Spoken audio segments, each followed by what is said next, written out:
आदाब, नमस्कार। आप देख रहे हैं INN चैनल। मैं हूं शेख अहमद अली। इस न्यूज़ बुलेटिन में आइए नज़र डालते हैं दिन भर की बड़ी खबरों पर। मशरक़ी लद्दाख में हकीकी कंट्रोल लाइन पर हिंदुस्तान और चीन के दरमियान जारी फौजी तातुल के दरमियान ज़मीनी हालात का जायज़ा लेने के बाद वहां से वापस आए फौजी सरबराह मनोज मुकुंद नरवाने ने आज वज़ीर दिफा राजनाथ सिंह को ताज़ा सूरत हाल से वाकिफ़ करवाया। राजनाथ सिंह भी रूसी दौरे से वापस आए हैं, जहां उन्होंने रूसी क़यादत के साथ मुख्तलिफ उमूर पर 2 तारीखी मीटिंग की और दूसरी आलमी जंग के 75 बरस पूरे होने के मौके पर मुनक़िदा विक्ट्री परेड में हिस्सा लिया। लद्दाख के 2 दिन के दौरे पर गए जनरल नरवाने ने गलवान वादी में चीनी फ़ौजियों के साथ झड़प में ज़ख्मी हुए फ़ौजों से अस्पताल जाकर मुलाकात की। उन्होंने चीनी फ़ौजियों के साथ 15 जून की रात गलवान में चीनी फ़ौज को जवाब देने वाले फ़ौजियों की तारीफ़ में एक ख़त भी दिया। इस झड़प में फ़ौज के एक कर्नल समेत फ़ौज के 20 फ़ौजी शहीद हो गए थे। झड़प में चीनी फ़ौज के भी कई फ़ौजी हलाक हुए थे। ज़राए के मुताबिक जनरल नरवाने ने राजनाथ सिंह को हकीकी कंट्रोल लाइन पर गुज़िश्ता दिनों के वाक़े, वहाँ की सरगर्मियों और फ़ौज की तैयारियों के बारे में तफसील से वाकिफ़ करवाया। कांग्रेस की सदर सोनिया गांधी और पार्टी के साबिक़ सदर राहुल गांधी ने कहा है कि चीन की सरहद पर जंग का माहौल है और हुकूमत अपनी जिम्मेदारी से भाग नहीं सकती। जुमे को जारी एक वीडियो पैगाम में सोनिया गांधी ने कांग्रेस के जरिए जुमे के रोज़ शोहदा को खराज अकीदत पेश करने के लिए मुनक़िदा शोहदा को सलाम के मौके पर कहा कि वज़ीर आज़म नरेंद्र मोदी कहते हैं कि चीन हमारी सरहद में दाखिल नहीं हुआ है, तो हुकूमत ये बताए कि हमारे 20 फ़ौजी कैसे शहीद हुए हैं। चीनी फ़ौज वादी गलवान में नए तामीरात और नए बनकर तामीर करके सरहदों की खिलाफ वर्जी कर रही है और सेटेलाइट की तस्वीर से साफ जाहिर होता है कि चीन ने सरहद पर अपनी फ़ौजी पोजीशन को मजबूत कर लिया है। उन्होंने कहा कि हम जानते हैं कि हमारा मुल्क हमारी फ़ौज के हाथों में महफूज है और कांग्रेस पार्टी हुकूमत और फ़ौज के साथ पूरी तरह खड़ी है। और बहनों, आज कांग्रेस जन और देश के नागरिक हमारे शहीदों को श्रद्धांजलि एवं सैनिकों के शौर्य को नमन करने के लिए पूरे देश में शहीदों को सलाम दिवस मना रहे हैं। मैं खुद को उनके साथ जोड़ती हूँ। गलवान घाटी लद्दाख में चीनी घुसपैठ को रोकते हुए हमारे 20 सैनिक वीरगति को प्राप्त हुए। देश उनके बलिदान के लिए सदैव आभारी रहेगा। हमें हमारे सैनिकों और सेनाओं पर नाज है। देश सुरक्षित है क्योंकि हमारी सेना प्राणों की बलि देकर भी देश की हिफाजत लगातार करती है। कांग्रेस पार्टी और हर देशवासी हमारी सेना और सैनिकों के प्रति आदर भाव व्यक्त करते हुए मजबूती के साथ खड़े रहने के संकल्प को फिर दोहराते हैं। आज जब भारत चीन सीमा पर संकट की स्थिति है, तो केंद्र सरकार अपनी जिम्मेदारी से पीछे नहीं हट सकती। प्रधानमंत्री कहते हैं कि हमारी सीमा में कोई घुसपैठ नहीं हुई, पर दूसरी ओर रक्षा मंत्री तथा विदेश मंत्रालय बड़ी संख्या में चीनी सैनिकों की मौजूदगी एवं अनेकों बार चीनी घुसपैठ की चर्चा करते हैं। हमारी फौज भाई। सुप्रीम कोर्ट ने central board of secondary education यानी CBSE की 10वीं और 12वीं के मनसूख इम्तहानात के लिए दाखिली अंदाजे की बुनियाद पर नताइज का ऐलान करने के मंसूबे के बोर्ड के मुसवदे को जुमे को मंजूर कर लिया। फ़रोग़ इंसानी वसाइल की वजारत और CBSE की जानिब से पेश हुए सॉलिसिटर जनरल तुषार मेहता ने justice AM Khanolkar, justice Dinesh Maheshwari और जस्टिस संजीव खन्ना की बेंच के कल के हुक्म के मुताबिक नई नोटिफिकेशन का मुसवदा पेश किया, जिसे उसने तस्लीम कर लिया। अदालत ने वाज़ेह कर दिया कि 10वीं और 12वीं के बाकी बच्चे इम्तिहान मनसूख करने और उससे मुतालिक मुख्तलिफ पहलुओं पर CBSE के हुक्म का रेगुलेशन नए नोटिफिकेशन के तहत किया जाएगा। मेहता ने अदालत को बताया कि CBSE 1 घंटे के दौरान ही नया नोटिफिकेशन जारी करेगा, क्योंकि तुलबा बेसब्री से नताइज का इंतज़ार कर रहे हैं। उत्तर प्रदेश के कानपुर शेल्टर होम में कई बच्चियों के कोरोना मुतासिर पाए जाने के बाद एक हंगामा बर्पा हो गया है। इस मामले में तहफ़्फ़ुज़ हुकूक़ अतवाल कमीशन के जरिए प्रियंका गांधी को नोटिस भेजे जाने के बाद कांग्रेस जनरल सेक्रेटरी ने जुमे को एक ट्वीट करके तंज कसा। उन्होंने ट्वीट में लिखा कि मैं इंदिरा गांधी की पोती हूँ, कोई गैर एलानिया बीजेपी तर्जुमान नहीं। प्रियंका गांधी ने अपने ट्वीट के जरिए रियासती हुकूमत को तनकीद का निशाना बनाते हुए लिखा कि अवामी खिदमतगार के तौर पर मेरी जो जिम्मेदारी है उसे पूरा करती रहूंगी और वो जिम्मेदारी है सच्चाई को अवाम के सामने रखने की। किसी सरकारी प्रोपेगेंडे को आगे रखना मेरा काम नहीं है। यूपी हुकूमत अपने दीगर महकमों के जरिए मुझे फजूल की धमकियां देकर अपना वक्त बर्बाद कर रही है। अपने ट्वीट में प्रियंका गांधी आगे लिखती हैं, जो भी कार्रवाई करना चाहते हैं बेशक करें, मैं सच्चाई सामने रखती रहूंगी। मैं इंदिरा गांधी की पोती हूं, कुछ अपोजिशन के लीडरों की तरह बीजेपी की गैर एलानिया तर्जुमान नहीं। प्रियंका गांधी ने एक और ट्वीट करते हुए हिंद चीन सरहद पर शहीद हुए फौजियों को भी खिराज पेश किया। जून को चीन की सेना ने 20 भारतीय सैनिकों की निर्मम हत्या कर दी। हमारे वीर सैनिक निहत्थे शहीद हुए। उनकी शहादत हमारे देश के लिए हुई, हमारी सुरक्षा के लिए हुई, हमारी अखंडता के लिए हुई। और इस शहादत की पीड़ा को उनके परिजन आजीवन सहते रहेंगे। ये एक दुख है जिसे मैं अच्छी तरह से समझती हूँ अपने अनुभव से। एक गर्व भरा गहरा दुख होता है। इसकी जिम्मेदारी हम सब की है क्योंकि हम इस देश के नागरिक हैं और इस देश के नागरिक होते हुए हमारी जिम्मेदारी बनती है कि हम इस शहादत को व्यर्थ न होने दें, कि हम इस शहादत का पूरी तरह से आदर करें। प्रधानमंत्री जी के बयानों से को सुनकर कई गंभीर सवाल उठे हैं और इन सवालों को उठाना हमारा फर्ज बनता है, सिर्फ मेरा नहीं लेकिन आपका भी, क्योंकि इस देश को जानना चाहिए। दुनिया भर में कोरोना वायरस से अब तक 97,68,215 लोग मुतासिर हो चुके हैं। इनमें से 52,90,746 लोग ठीक भी हुए हैं। वहीं 4,93,090 लोगों की मौत हो चुकी है। इसी दौरान वर्ल्ड हेल्थ ऑर्गेनाइजेशन ने कहा है कि उससे जुड़ी कंपनियों को वैक्सीन बनाने के लिए साल भर में 31.3 यानी 31.3 अरब डॉलर यानी करीब 2,366 अरब रुपए की ज़रूरत है।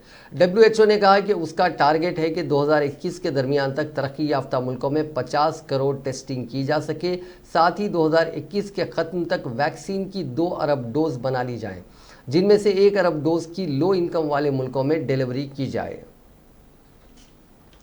दुनिया में कोरोना वबा से अगर कोई मुल्क सबसे ज़्यादा तबाह हुआ है तो वो अमेरिका है। पेश करदा ताज़ा आदाद-ओ-शुमार के मुताबिक अमेरिका में अब तक कोरोना इन्फेक्शन की जद में तकरीबन 25 लाख लोग आ चुके हैं और तकरीबन 1,26,000 अफराद की मौत भी हो चुकी है।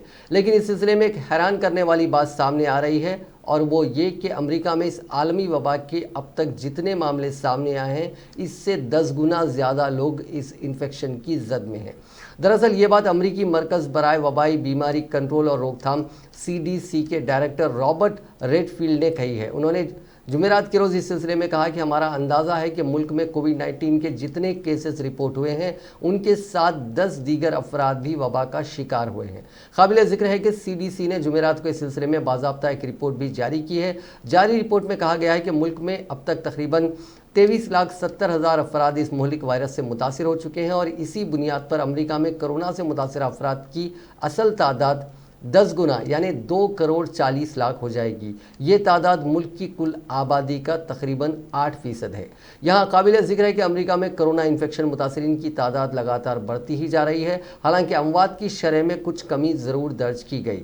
गुज़िश्ता चारशंबे की ही बात है जब अमेरिका में इन्फेक्शन के 36,000 से ज़्यादा नए मामले रिपोर्ट हुए। अमेरिका में ये एक दिन में रिपोर्ट कोरोना इन्फेक्शन के सबसे ज़्यादा मामले हैं। इससे जाहिर है कि मुतासिरीन की तादाद अमेरिका में अब भी बहुत तेज़ी के साथ बढ़ रही है।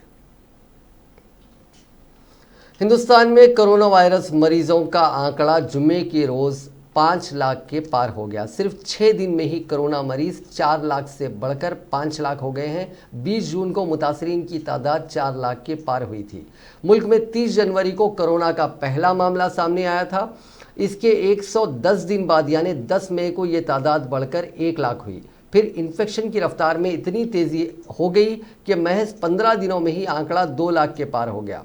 इसके बाद मुतासरीन की तादाद 2 से बढ़कर 3 लाख होने में महज 10 दिन लगे।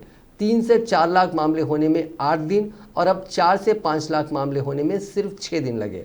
मतलब अब हर 6 दिन में 1 लाख नए केसेस सामने आ रहे हैं। अगर यही रफ्तार रही तो अगले हफ्ते तक हिंदुस्तान रूस को पीछे छोड़ते हुए दुनिया का तीसरा सबसे ज़्यादा मुतासिर मुल्क हो जाएगा।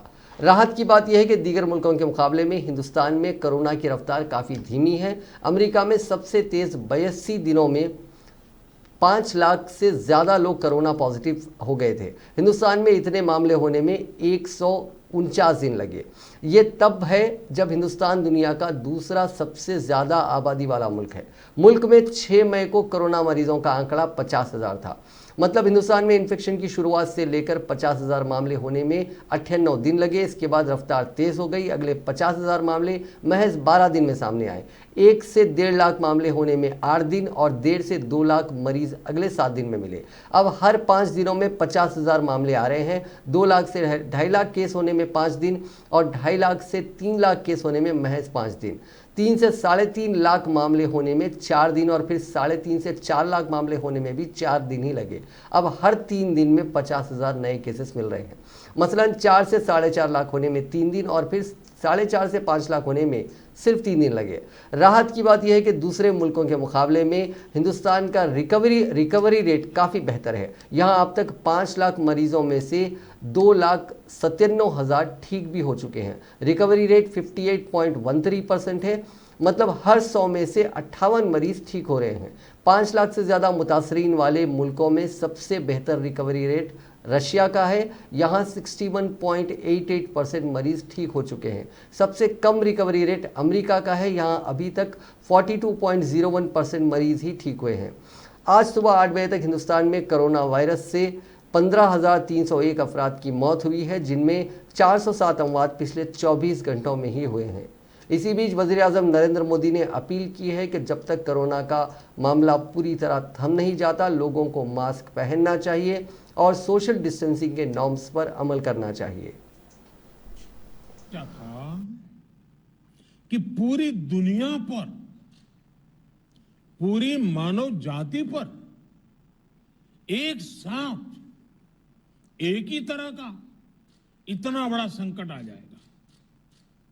एक ऐसा संकट जिसमें चाहकर भी लोग दूसरों की पूरी तरह मदद नहीं कर पा रहे हैं। इस दौरान शायद ही कोई ऐसा होगा जिसको कोई परेशानी न हुई हो। बच्चे हो, बुजुर्ग हो, महिलाएं हो, पुरुष हो, देश हो, दुनिया हो, गांव हो, शहर हो, पढ़ा लिखा हो, अनपढ़ हो, अमीर हो, गरीब हो, हर किसी को दिक्कतों का सामना करना पड़ा है। आगे भी हमें नहीं पता किस बीमारी से कब मुक्ति मिलेगी, लेकिन हां, इसकी एक दवाई है जिसका हम सबको पता है, और ये दवाई है 2 गज की दूरी। ये दवाई है मुंह ढकना, फेस कवर या गमछे का इस्तेमाल करना। जब तक कोरोना की वैक्सीन नहीं बनती है, टीका नहीं बनता है, हम इसी दवाई से इस कोरोना से रोक पाएंगे। कोरोना वायरस के पेश नज़र मरकज़ी हुकूमत ने बैनुल अक़वामी फ़िज़ाई खिदमात पर इम्तना में 15 जुलाई तक तौसी कर दी है। महकमे शहरी हवाबाजी ने एक बयान में कहा कि कोविड-19 के पेश नज़र हिंदुस्तान से दीगर ममालिक और दीगर ममालिक से हिंदुस्तान आने वाले तैयारों की आमद व रफ्त पर इम्तना में तौसी की गई है। अलबत्ता अशियाए ज़रूरिया मुंतकिल करने वाले तैयारों पर इसका इतलाक़ नहीं होगा। तेलंगाना में कोरोना वायरस पॉजिटिव केसेस में हर रोज इजाफा ही होता जा रहा है। कोविड-19 से आज शाम 5 बजे तक 7 अफराद की मौत हो गई और 985 नए केसेस दर्ज हुए हैं। इस इजाफे के साथ रियासत में अब तक इस मोजी वायरस से मरने वालों की तादाद 237 हो गई है, जबकि मुतासरीन की मजमूई तादाद 12,349 तक पहुंच गई है। Director of public health and family welfare की जानिब से जारी मीडिया बुलेटिन के मुताबिक दर्ज हुए 985 मामलात में ग्रेटर हैदराबाद से 774 केसेस, रंगारेड्डी जिले से 86 और मेडचल से 53 केसेस शामिल हैं। अब तक 4,776 अफराद को ठीक होने पर डिस्चार्ज कर दिया गया। रियासत में फिलहाल 7,436 एक्टिव केसेस हैं। आज जुमला 4,374 सैंपल्स टेस्ट किए गए, जबकि मजमूई तौर पर रियासत में अब तक 75,308 सैंपल्स की जांच की गई है। तेलंगाना में आज कोरोना वायरस से 2 नर्सेस मुतासिर हुई हैं, जिनमें से एक हेड नर्स फौत हो गई। तफसीलात के मुताबिक हैदराबाद के चेस्ट हॉस्पिटल की सीनियर नर्स कोरोना वायरस से फौत हो गई। उसने हॉस्पिटल में कोरोना के मरीजों की काफ़ी खिदमत की थी। हॉस्पिटल ज़राए के मुताबिक वो गुज़िश्ता चंद दिन कबल खराबी सेहत के बाद रुखसत पर थी। 3 दिन कबल कोरोना से मुतासिर होकर चेस्ट हॉस्पिटल में शरीक हुई थी, जहां एक दिन इलाज के बाद सांस लेने में तकलीफ के बाद हेड नर्स को गांधी हॉस्पिटल मुंतकिल कर दिया गया था, जहां आज वो फौत हो गई। बताया गया कि हेड नर्स का शोहर भी कोरोना से मुतासिर हो गया है, जिसे होम क्वारंटाइन कर दिया गया। ज़राए ने बताया कि आइंदा माह ये हेड नर्स वजीफे पर सुबुकदोश होने वाली थी। इसी दौरान आदिलाबाद के रिम्स हॉस्पिटल की एक स्टाफ नर्स भी कोरोना वायरस से मुतासिर हुई थी। चंद दिन कबल कोरोना की अलामात इस नर्स में पाए गए और टेस्ट करवाने पर रिपोर्ट मुस्बित पाई गई। इसे रिम्स हॉस्पिटल में ही इलाज के लिए शरीक किया गया है। बताया गया है कि ये नर्स टीचर्स कॉलोनी में मुकीम है, जहां महकमे सेहत के अहदेदारों ने उसे कोरोना से मुतासिर होने के बाद कॉलोनी में रैपिड सर्वे करने के लिए इस्तेमाल किया था। हैदराबाद, जहां कोरोना वायरस के मामलात में तेज़ी से इजाफा होता जा रहा है, यहाँ का मरकज़ी टीम जल्द दौरा करेगी। खबल अजीम भी मरकज़ी टीम ने 2 मरतबा इस शहर का दौरा करते हुए सूरत हाल से वाकफियत हासिल की थी। लव अग्रवाल, जॉइंट सेक्रेटरी वजारत सेहत और ख़ानदानी बहबूद की ज़ेर क़यादत ये टीम तेलंगाना के दारुल हुकूमत का दौरा करेगी। साथ ही ये टीम गुजरात और महाराष्ट्र का भी 26 ta 29 जून दौरा करेगी। दौरे हैदराबाद के दौरान इस टीम के अराकीन रियासती अहदेदारों से मुलाकात करते हुए कोरोना वायरस की सूरत हाल का जायज़ा लेंगे और उनसे तफसीलात हासिल करेंगे। पुराने शहर में बढ़ते हुए कोरोना केसेस के पेश नज़र एशिया की सबसे बड़ी चूड़ियों की मार्केट लाड़ बाज़ार के ताजरीन ने आज जुमे से 1 हफ्ते तक के लिए रज़ाकाराना तौर पर लॉकडाउन नाफिज करने की अपील करते हुए कारोबार को बंद रखा। लाड़ बाज़ार के ताजरीन का एहसास है कि आवाम की जानिब से ना ही सोशल डिस्टेंसिंग का ख्याल रखा जा रहा है और ना ही सैनिटाइज़र इस्तेमाल किया जा रहा है। आवाम में शऊर बेदार करने के लिए वो अपने कारोबार रज़ाकाराना तौर पर बंद करते हुए कोरोना वायरस से निपटने के लिए हुकूमत के इक़दामात में अपना अमली ताउन पेश कर रहे हैं। इन लाड़ बाज़ार के ताजरीन के अलावा कई और मार्केट जैसे बेगम बाज़ार के किराना मर्चेंट एसोसिएशन और दीगर एसोसिएशंस ने भी सेल्फ इम्पोज लॉकडाउन यानी रज़ाकाराना तौर पर अगले 1 हफ्ते तक दुकानात बंद रखने का ऐलान किया है। पीसीसी सदर उत्तम कुमार रेड्डी ने कहा है कि मुल्क की सरहद पर चीनी फौजियों के हाथों शहीद होने वाले कर्नल संतोष बाबू की कुर्बानी तेलंगाना की तारीख बनकर रह जाएगी। उन्होंने कहा कि 45 साल तारीख में हिंद चीन सरहद पर एक भी हिंदुस्तानी फौजी की जान नहीं गई। उन्होंने कहा कि बीजेपी दौरे हुकूमत में सरहद पर 20 फौजियों की जान चली गई, जिससे सारा मुल्क मोदी हुकूमत की कारकर्दगी को देख रहा है। तेलंगाना कांग्रेस की जानिब से आज सरहद पर 20 फौजियों की हलाकत पर 1 घंटे का खामोश खिराज अकीदत प्रोग्राम मुनक़िद हुआ। कुल हिंद कांग्रेस कमेटी की हिदायत पर यह कांग्रेस सलाम प्रोग्राम रियासत के तमाम ज़िले और असेंबली हेडक्वार्टर्स में मुनक़िद हुआ।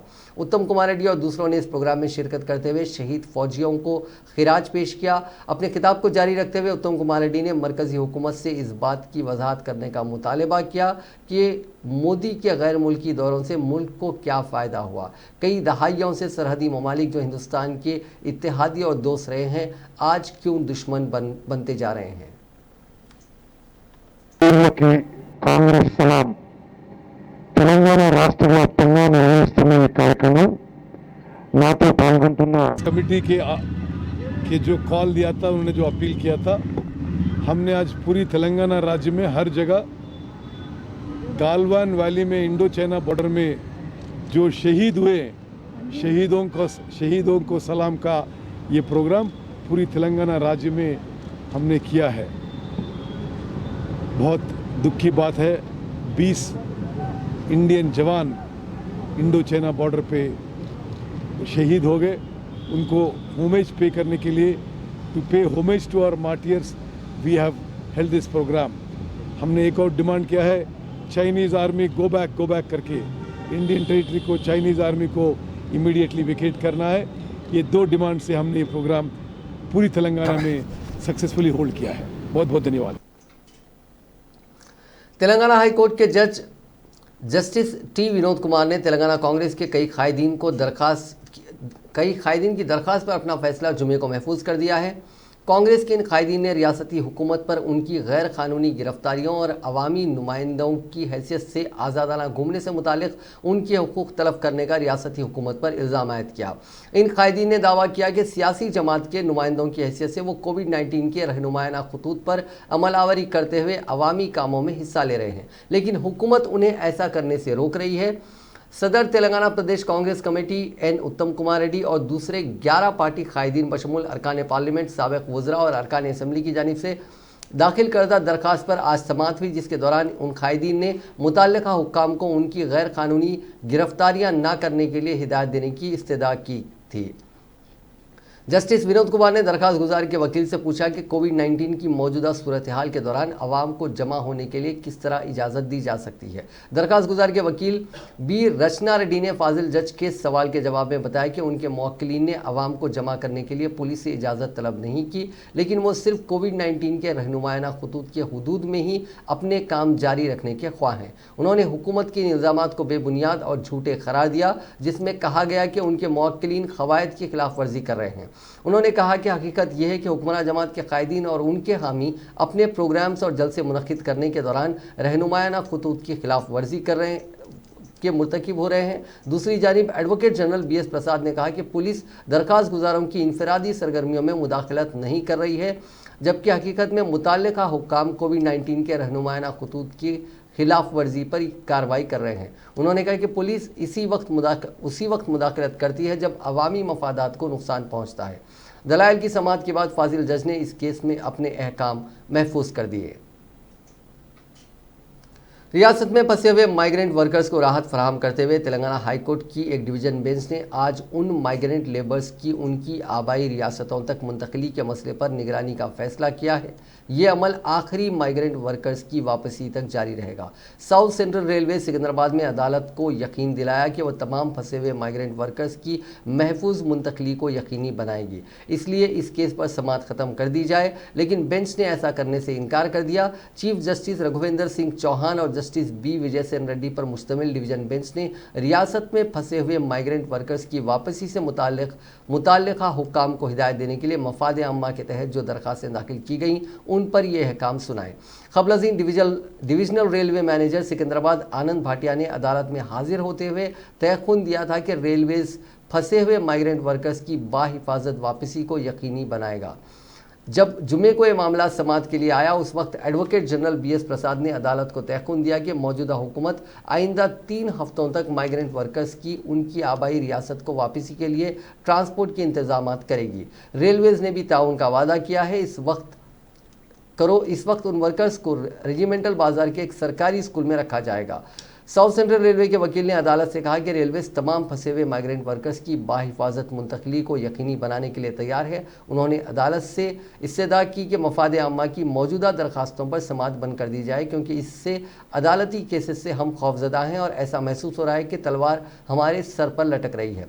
सिर्फ रेलवेज़ के वकील के दलाइल पर रद्द-ए-अमल जाहिर करते हुए डिवीज़न बेंच ने कहा कि हाई कोर्ट दस्तूर की दफ़ा 221 के तहत अपने हुदूद का इस्तेमाल करते हुए किसी के भी सर पर तलवार लटकती हुई नहीं देख सकती है। बेंच ने मामले पर समाअत बंद करने से इनकार कर दिया और कहा कि हाई कोर्ट आखिरी माइग्रेंट वर्कर की वापसी पर इस केस पर निगरानी रखेगी। बेंच ने मामले की मज़ीद समाअत 16 जुलाई तक मुलतवी कर दी।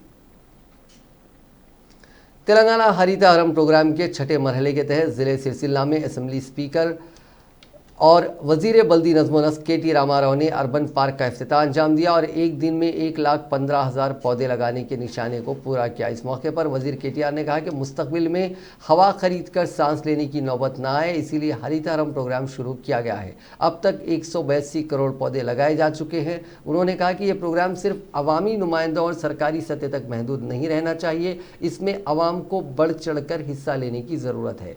शहरी इलाकों में इस प्रोग्राम को फ़रोग देने के लिए अर्बन फॉरेस्ट पार्क कायम करने का फैसला किया गया। जिले सिरसिला के यल्लारेड्डी पेट के 581 हेक्टेयर अराजी में 200 हेक्टेयर अराजी पर अर्बन फॉरेस्ट पार्क कायम करने का फैसला किया गया। जंगलाती इलाके को तौसी देने के अलावा सुबह के वक्त चहलकदमी और तफरीह के पिकनिक मकाम, बच्चों को खेलने, yoga shed, cycle track, walking track, बहुत दूर क्लासरूम जैसी सहूलियात फराहम की जा रही हैं।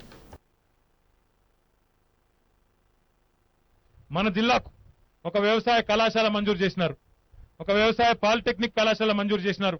మంజూరు చేయడమే కాదు, దాన్ని మళ్ళీ వారే ప్రారంభించడం కూడా జరిగింది. ఇప్పుడే సోదరి ఆవునూరు సర్పంచ్ గారు అడిగినారు, మాకొక సీడ్ సెంటర్ కావాలని అడిగినారు. తప్పకుండా మరి గౌరవ వ్యవసాయ శాఖ మంత్రి గారి ఆలోచనతో తప్పకుండా దాన్ని కూడా శాంక్షన్ చేసుకుందామని చెప్పి కూడా మీకు నేను విజ్ఞప్తి చేస్తా ఉన్నాను.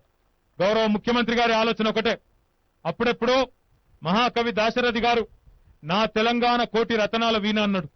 మన ముఖ్యమంత్రి గారు ఒకటే అంటా ఉన్నారు, కోటి రతనాల వీణ కాదు, నా తెలంగాణ కోటి ఎకరాల మాగాన కూడా కావాలని చెప్పి పట్టుదలతో ఈరోజు మన మానేరు నది మీద ఒక 11 చెక్ रियासती वजीर तलसानी श्रीनिवास यादव ने सनतनगर असेंबली हल्के में हरितहरम प्रोग्राम की अमलावरी पर ओहदेदारों के साथ एक जायजा इजलास मुनक्किद किया। इस इजलास में हरितहरम प्रोग्राम के तहत असेंबली हल्के में पौधे लगाने का जो निशाना मुकर्रर किया गया है उसको जल्द से जल्द मुकम्मल करने और आवाम को इसमें शामिल करने की हिकमत अमली पर तबादला ख्याल किया गया। इससे पहले सनतनगर असेंबली हल्के में Padmarao Nagar park, Musheerabad, Amberpet, DD colony में हरितहरम प्रोग्राम के तहत शजरकारी प्रोग्राम में उन्होंने हिस्सा लिया और इस मौके पर मकामी रुकन असेंबली और कॉरपोरेटर्स भी मौजूद थे। वजीर फाइनेंस हरीश राव ने नारायण खेड़ में हरितहरम प्रोग्राम में शिरकत की। इस मौके पर वजीर मौसूफ ने इस्लामपुर में 2.5 एकड़ पर पौधे लगाने के प्रोग्राम का इफ्तिताह किया। बाद अज़ां मुनक़िदा तकरीब से खिताब करते हुए हरीश राव ने कहा कि तेलंगाना को सरसब्ज और शादाब बनाने के लिए चीफ मिनिस्टर चंद्रशेखर राव और रियासत भर में 230 करोड़ पौधे लगाने का निशाना मुकर्रर किया है। अब तक 5 मरहलों में करोड़ों पौधे लगाए गए हैं और अब 6ठे मरहले के तहत हरितहरम प्रोग्राम का आगाज़ हुआ है। उन्होंने कहा कि पौधों के लगाने से बारिश में इजाफा होगा और माहौल भी बेहतर रहेगा। इसके अलावा ज़्यादा से ज़्यादा फसलें होंगी। वज़ीर फाइनेंस ने कहा कि यह हुकूमत का प्रोग्राम नहीं है, हर शख्स को इस प्रोग्राम में हिस्सा लेना चाहिए और हर घर में पौधे लगाने की ज़रूरत है। उन्होंने खेतों के अतराफ पौधे लगाने का भी मशवरा दिया। वज़ीर फाइनेंस ने कहा कि कोरोना वायरस के इस माशी बहरान में भी चीफ मिनिस्टर KCR ने रैतु बंधु स्कीम के तहत किसानों की मदद की है। फी एकड़ 5,000 रुपये के हिसाब से नारायण खेड़ असेंबली हल्के के किसानों के लिए 100 करोड़ रुपए की रकम जारी की गई। रियासत भर में 1 करोड़ 37 लाख एकड़ अराजियात काश्त के लिए हुकूमत ने किसानों को 6,888 करोड़ रुपए सिर्फ 3 दिन में किसानों के खातों में जमा कर दिए हैं, जो एक रिकॉर्ड है। ఈ మొక్కలన్నీ కూడా కాపాడుకోవాలి। ఎమ్మెల్యే సాబ్ ఏమంటున్నారంటే మాకు శ్మశాన వాటికకి ఇస్లాంపూర్లో ఇక్కడ కొద్దిగా జాగ ఇవ్వాలన్నారు, తప్పకుండా ఇంట్లో ఒక అర్ధెకరమో ఎకరమో మా ఇస్లాంపూర్ శ్మశాన వాటికకు కూడా ఇందులో స్థలం ఒక పక్కకు కేటాయిస్తామని కూడా తెలియజేస్తా ఉన్నాం। ఎక్కడ దొంగలు కొట్టారని చెప్పి మీరు పోయి కొత్త ఇస్లాంపూర్ కట్టుకున్నారు, ఇది మా పాత ఇస్లాంపూర్ కదా, మాకింత ఇక్కడ శ్మశాన వాటిక ఉండాలని అడిగిందట, తప్పకుండా దానికి కూడా జాగ కేటాయిస్తాం, డబ్బులు కూడా ఇస్తాం। वज़ीर पंचायत राज अरवली दयाकर राव ने आज ओहदेदारों को इंतबाह दिया है कि कौमी दही रोज़गार ज़मानत स्कीम के फंड्स का इस्तेमाल न करने वाले ओहदेदारों के खिलाफ कार्रवाई की जाएगी। उन्होंने आज महबूबाबाद ज़िले के तरूर में कई मकामात पर हरितहरम प्रोग्राम के तहत पौधे लगाए। बाद अज़ां ओहदेदारों के साथ एक जायज़ा इजलास मुनक़िद किया। उन्होंने ओहदेदारों को हिदायत दी कि कौमी दही रोज़गार स्कीम को दही इलाकों में साफ़ सफाई के अलावा ज़रूरी कामों के लिए इस्तेमाल करें। उन्होंने कहा कि फ़ंड्स का इस्तेमाल न करने वाले ओहदेदारों के खिलाफ सख्त कार्रवाई की जाएगी। उन्होंने हरितहरम प्रोग्राम को कामयाब बनाने की हिदायत की और ओहदेदारों को हिदायत दी कि दरख्तों को काटने वालों पर भारी जुर्माने आयद करें। रियासती हुकूमत ने राशन शॉप डीलर्स के कमीशन की रकम जारी कर दी है। स्टेट लेवल सप्लाईज के चेयरमैन स्टेट सिविल सप्लाईज के चेयरमैन श्रीनिवास रेड्डी ने बताया कि अप्रैल और मई के महीने के कमीशन की रकम को जारी कर दिया गया। उन्होंने कहा कि 36 करोड़ 36 लाख रुपए की रकम बतौर कमीशन राशन डीलर्स को अदा की जाएगी। 1-2 दिन के अंदर राशन डीलर्स के बैंक खातों में कमीशन की रकम जमा हो जाएगी। उन्होंने मजीद बताया कि फी किलो चावल पर 70 पैसे और तुअर की दाल फी किलो पर 55 पैसे कमीशन अदा किया जा रहा है। उन्होंने कहा कि अप्रैल के महीने में 3.18 लाख और मई के महीने में 3.26 लाख मीट्रिक टन चावल की हुकूमत ने लॉकडाउन के पेश नज़र सफ़ेद राशन कार्ड होल्डर्स में मुफ्त तकसीम की थी। शमशाबाद के इलाके रालागुड़ा में CS के विला में खातून ने खुदकशी कर ली। Shamshabad RGI police inspector Vijay Kumar ने बताया कि लावनिया लहरी 32 साल की शादी 8 साल कबल वेंकटेश्वर राव से हुई थी। लावनिया सॉफ्टवेयर मुलाजिमा थी और इसका शोहर पायलट है। दोनों को औलाद ना होने पर शोहर और सास ससुर चंद रोज से मुसलसिल हरासा कर रहे थे, जिससे तंग आकर उसने फांसी लेकर खुदकशी कर ली। खुदकशी से कबल उसने एक वीडियो पैगाम रिकॉर्ड किया जिसमें इंतहाई इक़दाम की वजह बताई। तेलंगाना के जिले सूर्यापेट के काशमपेट के पास रौनुमा भयानक सड़क हादसे में एक ही खानदान के 3 अफराद हलाक और एक शदीद जख्मी हो गया। पता चला है कि रियासत आंध्र प्रदेश के पालाकोल से ताल्लुक़ रखने वाली 90 साला विजय कुमारी कैंसर के आर्जे में मुब्तला थी और उसका हैदराबाद के हॉस्पिटल में इलाज करवाया जा रहा था। वो अपने अरकान खानदान के साथ आज हैदराबाद के लिए रवाना हुई। रास्ते में हैदराबाद विजयवाड़ा हाईवे पर अचानक सामने से जाने वाली लारी ने ब्रेक लगा दिए, जिसके साथ ही कार बेकाबू होकर उसी सड़क से गुजरने वाली ऑयल टैंकर से टकरा गई। इस हादसे में विजय कुमारी, उसका शोहर सत्यानंद और बेटा जोसेफ मौके पर ही हलाक हो गए, जबकि कार ड्राइवर जख्मी बताया गया है। नाजरीन, इस न्यूज़ बुलेटिन में बस इतना ही। देखते रहिए INN चैनल।